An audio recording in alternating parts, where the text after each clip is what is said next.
Perfect. Right then, let's get our first act on. Here is a man who's no stranger to this stage. He's performed here a few times. He's going to Edinburgh Fringe this year with his murder mystery show. Tonight he's doing some stand-up for us. So please give your biggest, warmest welcome and welcome to the stage, Steve!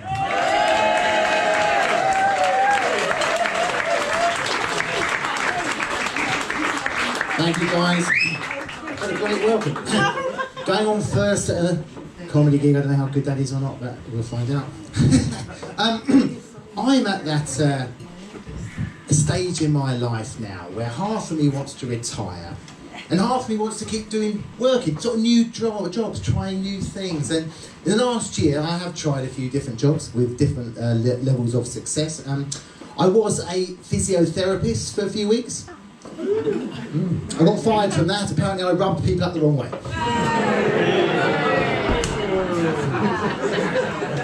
That's as good as it gets. I also worked in a farm shop for a while. That was the most tedious job ever. Turns out not many people want to buy farms. In fact, I was struggling so much to fill my time that I did pop into the Tunbridge brothel to see what openings they had. And for those of you who don't know where the Tunbridge brothel is, it's actually quite near here on the panty tiles. Or as the French students pronounce it, the pantyless.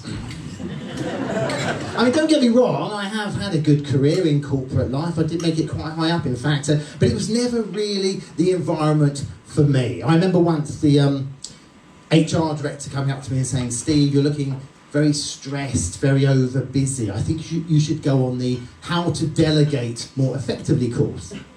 The day after the course, she came up to me and said, "How was it?" I said, "I don't know." She said, "Why not?" I said, "I sent someone else." She also sent me on the time management course, but I never made that. I was far too busy. Whatever you do as you get older, it's very important to remain mentally and physically fit. So I have started doing the park run. Any park runners here?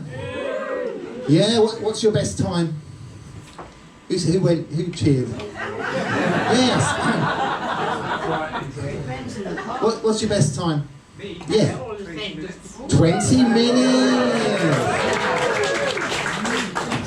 How many park runs have you done? It's quite a big thing, isn't it? The number you've done and stuff. Yeah. Anyway, I have realised quite early on that the park run is probably the most middle class thing you can do on a Saturday morning. I always thought it was a sort of a cross between a Lib Dem rally and a Sweaty Betty photo shoot, really. And it's quite odd when you first go. I remember seeing a lot of people just pushing prams on the park run, which I thought was quite dangerous. But I suppose if you're going to be late for nursery, it's good to be as fit as you can. And also, you're not meant to be competitive at the park run, which is difficult for me, someone who likes a lot of sport. There you are, running along, trying to just be part of the community, and all of a sudden, some small child runs by you in hunter wellies, usually carrying a large stick. You're thinking, I'm not having that. Quick glance over the shoulder to see if the parents are there. If they're not, I always find tripping them up and a nudge into the hedge normally does the trick. Of course, money, fitness, it's very important, isn't it? And there are many different ways you can make money. Another is to go on a TV quiz show. Anyone been on a TV quiz show in the room? Yeah, it's over here again. Yeah, how many? What are you on?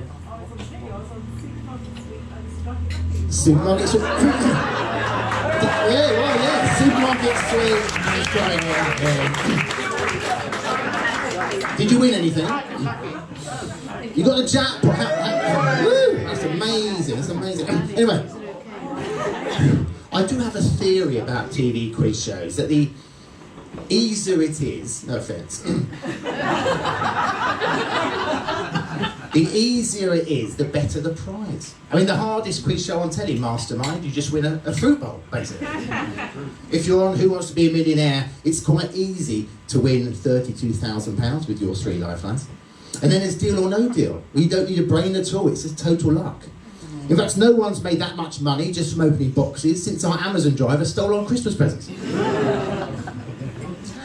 Now, money can obviously cause you a few issues, and I was talking to a friend of mine about our most embarrassing moments, and mine are two very true stories. When I had a couple of altercations with some homeless people, where I did have to ask them for money, which is, yes, it's quite an embarrassing situation. I remember the first one was back in the 90s, when you didn't have contactless on the tube, and I was walking back all suited and booted back to the tube to get my train to Charing Cross.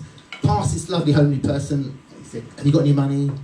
And I had £1 and a 20p in my pocket. So I threw him a coin. Very good. Got to the tube station, it was £1, realised I'd thrown him the wrong coin. So I thought, this is very awkward. So I went back to him, I said, "Look, excuse me."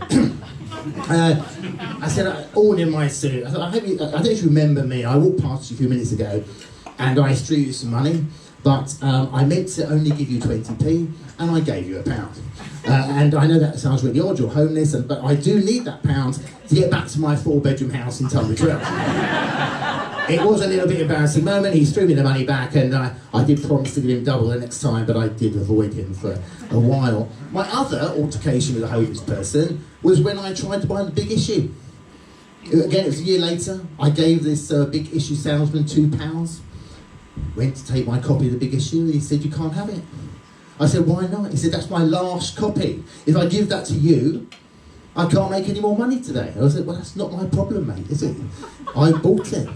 So there's this image in Covent Garden of me holding on to this copy of the Big Issue with this Big Issue salesman, and we're backwards and forwards, and I'm again all suited and booted from business.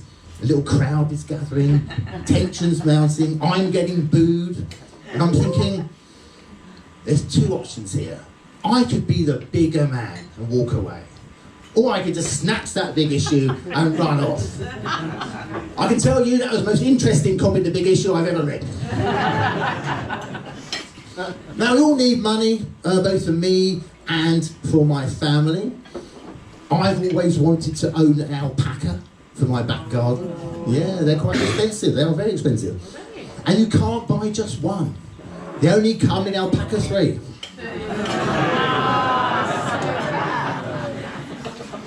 Bad job. I also have a son at university, that's expensive. And I have an elderly parent. My 91-year-old dad has just gone into a care home. And that's £1,500 a week. It's a lot of money, isn't it? And he's not settled in very well at all. In fact, he's already been involved in 3 physical fights, including one where he hit another resident over the head with a metal tray. I said, and the police were called and everything. When they'd gone, I said, "Look, Dad, you've got to try harder." He said, "What do you mean?" I said, "If you are going to get in a fight, at least get arrested and go to jail. You'll still get a bed and 3 meals a day. It'll save me a shitload of money." Anyway, I have worked out really that I am better self-employed. And with the cost of living crisis, I have tried to think of new ways to make money, whether we can improve things that don't work very well. And I was talking to my friend about this, and I got talking about car alarms. What is the point of a car alarm? It goes off in the middle of the night. No one calls the police. All we do is wearily open the curtain, check it's not ours, and try and avoid eye contact with that old neighbour across the road. It might be naked or wearing some weird onesie, which means it might be a bit awkward in the morning when we're putting the bins out.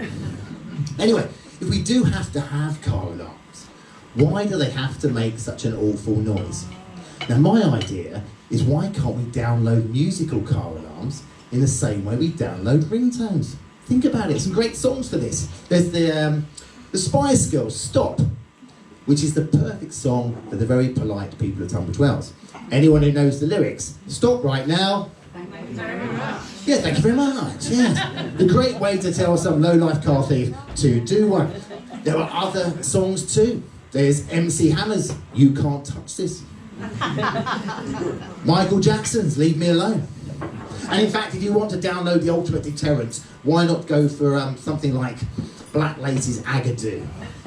No self-respecting car thief is going to want to be caught breaking in or driving away in a car that's blaring out Agadoo, doo, doo, push pineapple, shake that tree. My other idea, I do like to think of myself as a bit of an ideas factory, is that we should all be encouraged to rent out our toilets. Bear with me here, think about it. It's the middle of the night, you're walking through Tunbridge Wells, all the public toilets are shut. But every single building you're walking past has at least one toilet in it. So my idea, it's a digital business. You download the app, you download the app, and you pay 50p for a number one or £1 for a number two just to use someone's toilet. I think it's a great business idea. And because it's a digital business, you can add different features. You can have a reviews page. What sort of magazines did they have? Did they have good art on the wall? Did they give away free toiletries? Or snacks? And they could review you. Did you leave it clean? Did you leave the toilet seat up? Did you leave a little present? I'll just float that idea by you. Of course, one of the hardest things of any business is coming up with a name. And all I have at the moment is Deliver Poo. Which hasn't gone. And just so you know, I am looking for investment in both my business ideas, the renting out your toilets and the musical car alarms. And I'm thinking about naming that after that iconic 1980s film and Irene Cara song, Flushdance. I've been Steve, thank you very much!